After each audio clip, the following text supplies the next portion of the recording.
2021년 12월 29일 수요일 저녁 기도 나눔입니다. 또 내가 보니 어린 양이 시온산에 서 있었습니다. 그 어린 양과 함께 14만 4천 명이 서 있었는데 그들의 이마에는 어린 양의 이름과 그의 아버지의 이름이 적혀 있었습니다.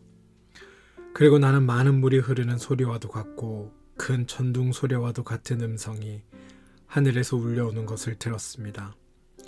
내가 들은 음성은 검은 고를 타고 있는 사람들의 노랫가락과 같았습니다. 그들은 보좌와 내 생물과 그 장로들 앞에서 새 노래를 부르고 있었습니다. 땅에서 구원을 받은 14만 4천 명 밖에는 아무도 그 노래를 배울 수 없었습니다. 그들은 여자들과 더불어 몸을 더럽힌 일이 없는 정절을 지킨 사람들입니다. 그들은 어린 양이 가는 곳이면 어디든지 따라다니는 사람들입니다. 그들은 사람들 가운데서 하나님과 어린 양에게 드리는 첫 열매로서 구원을 받았습니다. 그들의 입에서는 거짓말을 찾을 수 없고 그들에게는 흠잡을 데가 없었습니다. 요한계시록 14장 1절에서 5절 말씀. 요한계시록은 기독교인들에 대한 대대적인 박해가 자행되던 시기에 기록된 책이다.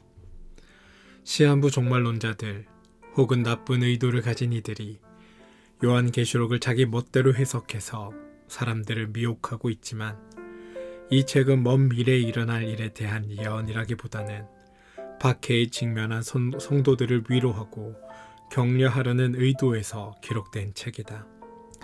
이 책은 전염병, 기아, 전쟁, 천재지변 등 무시무시한 일들을 예고하고 있다.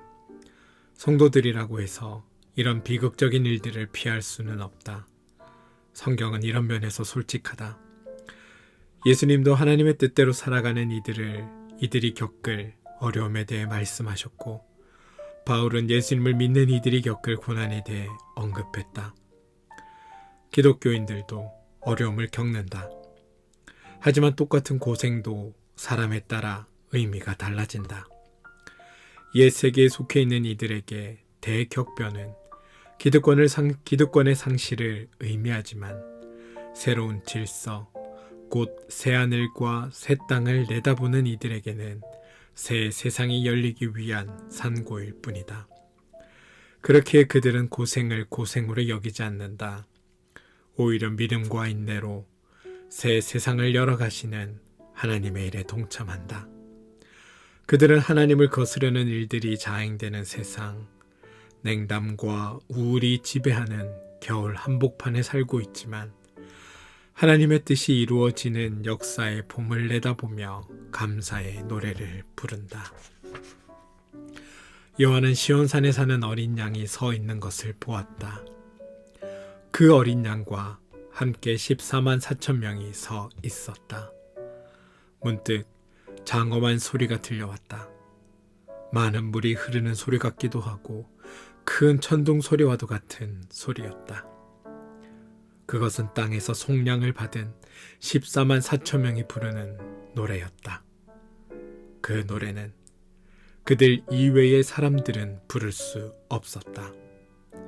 사람들은 이 14만 4천이라는 숫자에 집착한다. 하지만 이 숫자는 완전 숫자의 결합을 의미할 뿐 구원받을 사람의 수를 엄격하게 제한하는 것을 의미하지 않는다. 오히려 하나님의 백성들은 누구나 다 구원받을 것이다 라는 적극적인 메시지로 이해해야 한다. 기독교인들에 대한 대대적인 박해가 자행되는 때에 요한은 하늘의 노랫소리를 듣는다. 땅의 소요가 그친 완전한 평화의 노래말이다. 장엄하지 않는가?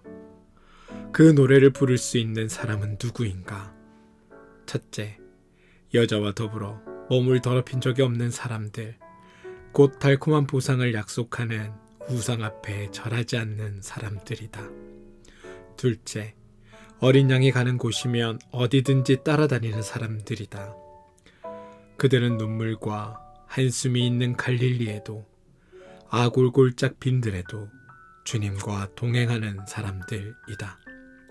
셋째, 마음의 중심에 거짓이 없고 행실에 흠이 없는 사람들이다. 그 노래에 동참할 수 있는 사람은 땅에 사는 동안 거룩함의 길을 걸은 사람들이다. 겨울 공화국에 살면서도 봄의 전령이 되어 살아가는 사람들, 더러운 죄와 과도한 욕망의 수렁에서 몸을 일으켜 하나님의 뜻대로 살기로 작정하고 살아간 사람들 말이다. 오늘의 기도. 하나님, 밀물과 썰물이 갈마들면서도 언제나 푸른 생명의 바다를 바라봅니다. 오는 것이 있으면 가는 것도 있는 법입니다. 오고 감이 생명의 이치이지만 우리는 그것을 거스르며 살고 있습니다. 떠나보내야 할 것을 떠나보내지 못하고 마음을 다하여 맞이해야 할 것을 맞이하지 못하는 게으름으로 인해 삶이 누추해졌습니다. 우리도 주님을 찬미하는 이들의 모임에 합류하고 싶습니다. 이제부터라도 마음을 깨끗하게 닦고 삶으로 주님을 증언하며 살겠습니다. 이런 우리의 결심이 흐려지지 않게 붙들어 주십시오. 예수님의 이름으로 기도합니다. 아멘.